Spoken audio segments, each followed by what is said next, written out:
Hello everyone. We are here with the chapter 9th of class 7th, Respiration in Organism. Today's topic is Why do living organisms respire? आज हम लोग पढ़ेंगे कि जितने भी living organism होते हैं वो रेस्पिरेशन क्यों परफॉर्म करते हैं, रेस्पिरेशन करने की क्या ज़रूरत होती है। तो जितने भी लिविंग ऑर्गेनिज्म हैं वो कुछ एक्टिविटीज़ परफॉर्म करते हैं। अपनी लाइफ को मेंटेन करने के लिए इन्हें मूवमेंट करना होता है, एक्सक्रीशन करना होता है, ग्रोथ करते हैं और रिप्रोड्यूस भी करते हैं। तो ये सारे एक्टिविटीज परफॉर्म करने के लिए इन्हें एनर्जी की रिक्वायरमेंट होती है और एनर्जी का अल्टीमेट सोर्स होता है सनलाइट। ग्रीन प्लांट्स जो होते हैं ये एनर्जी को फोटोसिंथेसिस के टाइम पे केमिकल एनर्जी में कन्वर्ट कर देते हैं और ये आपका फूड में स्टोर रहता है as a chemical energy. Animals जो होते हैं वो जब प्लांट प्रोडक्ट्स को कंज्यूम करते हैं तो वो प्लांट प्रोडक्ट्स में जो स्टोर्ड केमिकल एनर्जी होता है वो एनिमल्स में भी ट्रांसफर हो जाते हैं। तो जितने भी एनिमल्स जब आपके चाहे वो आपके हर्बीवोर्स हो या कार्निवोर्स हो तो ये डायरेक्टली और इनडायरेक्टली जो होते हैं वो फूड में जो स्टोर्ड एनर्जी होता है वो दूसरे एनिमल्स में भी ट्रांसफर हो जाते हैं। और ये स्टोर्ड एनर्जी जब हमारे बॉडी में जब फूड के रूप में जब हम इंटेक करते हैं तो वो फूड हमारे बॉडी में जाने के बाद उसका ऑक्सीडेशन रिएक्शन होता है। ऑक्सीडेशन रिएक्शन हम किसे कहते हैं? ऑक्सीडेशन रिएक्शन हम वैसे रिएक्शन को कहते हैं जिसमें ऑक्सीजन फूड के साथ कंबाइन करता है और फूड का ब्रेकडाउन होता है और एनर्जी रिलीज करते हैं। तो ऐसे प्रोसेस को हम ऑक्सीडेशन रिएक्शन करते हैं जिसमें आपका फूड का ब्रेकडाउन होता है। तो ये फूड कैसे ब्रेक कर रहे हैं? जब फूड ऑक्सीजन के साथ कंबाइन करता है तो फूड का बर्निंग होता है, फूड ब्रेक कर जाते हैं स्मॉलर पीसेस में और एनर्जी आपके रिलीज होते हैं।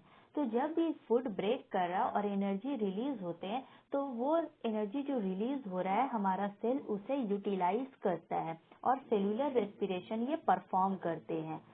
तो सेल हर एक सेल जो है वो सेलुलर रेस्पिरेशन परफॉर्म करता है और जब सेलुलर रेस्पिरेशन होते हैं तो कार्बन डाइऑक्साइड आपके एज अ वेस्ट प्रोडक्ट बनते हैं और साथ साथ एनर्जी हमारे बॉडी में भी रिलीज होता है।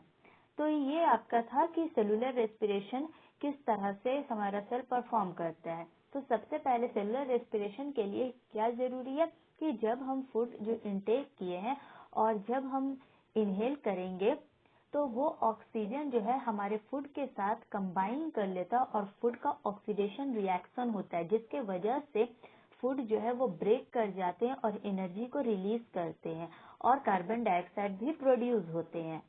तो ये एनर्जी को फिर वो यूज करते हैं अपने मूवमेंट में, एक्सक्रीशन में, ग्रोथ में और रिप्रोडक्शन में। जितने भी एक्टिविटीज है वो एनर्जी के ही हेल्प से वो परफॉर्म करते हैं। तो रेस्पिरेशन जो है जब तक हमारा लाइफ है वो आपका ये एक लॉन्ग टाइम प्रोसेस है। तो ये आपका जब तक किसी भी ऑर्गेनिज्म का लाइफ है ये रेस्पिरेशन जो है वो कंटिन्यू आपके बॉडी में होते रहेंगे। बिना रेस्पिरेशन का कोई भी लाइफ जो है वो अर्थ में एग्जिस्ट नहीं कर सकते हैं। यहाँ पे इस फिगर में आप देख सकते हैं figure 9.2 respiration cycle. Respiration cycle में यहाँ पे दिखाया गया है कि एक ट्री है, ये आपका प्रोड्यूसर हो गए। तो ट्री क्या करते हैं कि जो एटमॉस्फेयर में कार्बन डाइऑक्साइड जो प्रेजेंट होते हैं ये प्लांट जो है फोटोसिंथेसिस परफॉर्म करने के लिए कार्बन डाइऑक्साइड को यूज अप करते हैं। ये कार्बन डाइऑक्साइड को यूज करके फोटोसिंथेसिस परफॉर्म करते हैं और ऑक्सीजन गैस रिलीज करते हैं। जब ये ऑक्सीजन रिलीज कर देते हैं इन्वायरमेंट में तो जितने भी यहाँ पे एनिमल्स है वो उस ऑक्सीजन को इनहेल करते हैं। तो एनिमल्स के बॉडी के अंदर ऑक्सीजन आ गया, उसके बाद एनिमल्स के बॉडी के अंदर ऑक्सीजन आने के बाद वो फूड के साथ कंबाइन करते हैं और फूड को ब्रेक करते हैं जिसके वजह से उसके बॉडी में एनर्जी रिलीज होता है। और जब एनर्जी रिलीज होते हैं तो साथ साथ कार्बन डाइऑक्साइड भी आपके as a waste gas produce होते हैं और ये कार्बन डाइऑक्साइड को अपने बॉडी से जो है वो एक्सहेल कर देते हैं वापस एनवायरनमेंट में। तो ये कार्बन डाइऑक्साइड वापस कहाँ आ गए? एनवायरनमेंट में आ गए और फिर एनवायरनमेंट से प्लांट जो है वो इनहेल करेगा। तो ये इस तरह से ये साइकिल जो है वो कंटिन्यू हो रहा है। इसका मतलब है कि प्लांट कार्बन डाइऑक्साइड ले रहे हैं और ऑक्सीजन रिलीज कर रहे हैं। हम क्या कर रहे हैं कि ऑक्सीजन जो कार्बन डाइऑक्साइड जो आपका प्लांट जो है जो ऑक्सीजन को रिलीज किया, उस ऑक्सीजन को हम लोग इनहेल करते हैं और हम लोग बदले में कार्बन डाइऑक्साइड रिलीज करते हैं और फिर प्लांट उसे आपका यूज करेगा और ऑक्सीजन रिलीज करेगा। तो ये साइकिल जो है वो आपका कंटिन्यू चलते रहता है। इस साइकिल को हम लोग कहते हैं रेस्पिरेशन साइकिल। अब नेक्स्ट आइए टाइप्स ऑफ रेस्पिरेशन। रेस्पिरेशन कितने तरह के होते हैं? तो हमने अभी पढ़ लिया कि रेस्पिरेशन क्या है। अब हम इसके टाइप्स को भी जानेंगे। रेस्पिरेशन जो होते हैं वो मेनली दो तरह के होते हैं, एरोबिक रेस्पिरेशन और एनएरोबिक रेस्पिरेशन। एरोबिक रेस्पिरेशन हम किसे कहेंगे? एरोबिक रेस्पिरेशन हम वैसे रेस्पिरेशन को कहते हैं जिसमें आपका फूड का जो ब्रेकडाउन होता है वो ऑक्सीजन के प्रेजेंस में ही होते हैं। यानी कि ऑक्सीजन जब प्रेजेंट होगा तभी फूड का बर्निंग होगा और लार्ज अमाउंट में एनर्जी रिलीज करते हैं। तो ऐसे रेस्पिरेशन को हम लोग कहते हैं एरोबिक रेस्पिरेशन। अब इसकी प्रोडक्ट की बात करते हैं। तो ये एक आपका रिएक्शन हो रहा है कि फूड जो है वो ऑक्सीजन के साथ बाइंड कर रहे हैं। तो यहाँ पे रिजल्टेंट प्रोडक्ट क्या बनेंगे? जब फूड ऑक्सीजन के साथ कंबाइन करते हैं, जब उसका फूड का ब्रेकडाउन होता है, तो जो रिजल्टेंट प्रोडक्ट बनते हैं वो आपके हैं कार्बन डाइऑक्साइड और वाटर, और लार्ज अमाउंट में एनर्जी को रिलीज करते हैं। तो ये है आपका ओवरऑल इक्वेशन है एरोबिक रेस्पिरेशन का। Food plus oxygen gives energy plus carbon dioxide plus water. तो ये आपका एरोबिक रेस्पिरेशन का इक्वेशन हो गया। अब हम लोग बात करते हैं एनएरोबिक रेस्पिरेशन की। एनएरोबिक रेस्पिरेशन हम किसे कहते हैं? एनएरोबिक रेस्पिरेशन वैसे रेस्पिरेशन को हम लोग कहते हैं जिसमें फूड का जो ब्रेकडाउन होता है वो ऑक्सीजन के एब्सेंस में होता है।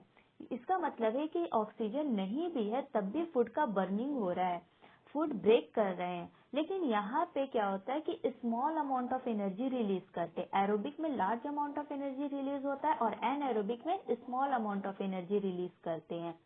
और इसमें जो प्रोडक्ट बनते हैं वो आपका एरोबिक से आपका डिफरेंट होते हैं। इक्वेशन जानने से पहले यहाँ पे आप दो टर्म को जानिए, एरोब्स और एनएरोब्स। एरोब्स हम लोग किसे कहेंगे? वैसे ऑर्गेनिज्म जो ऑक्सीजन के प्रेजेंस में रेस्पिरेशन परफॉर्म करते हैं उसे हम कहते हैं एरोब्स। और एनएरोब्स हम लोग वैसे ऑर्गेनिज्म को कहेंगे जिसका रेस्पिरेशन जो है वो ऑक्सीजन के एब्सेंस में हो रहा है।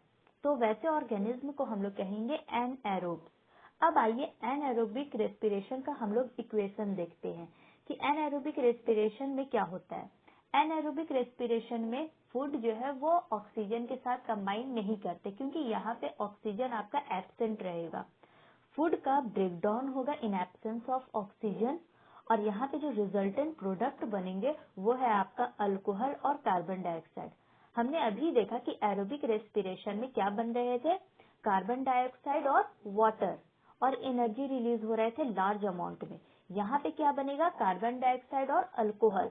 लेकिन एरोबिक रेस्पिरेशन के कंपैरिजन में यहाँ पे आपका small amount of energy release करते हैं। तो ये आपका हो गया एनएरोबिक रेस्पिरेशन का इक्वेशन। एनएरोबिक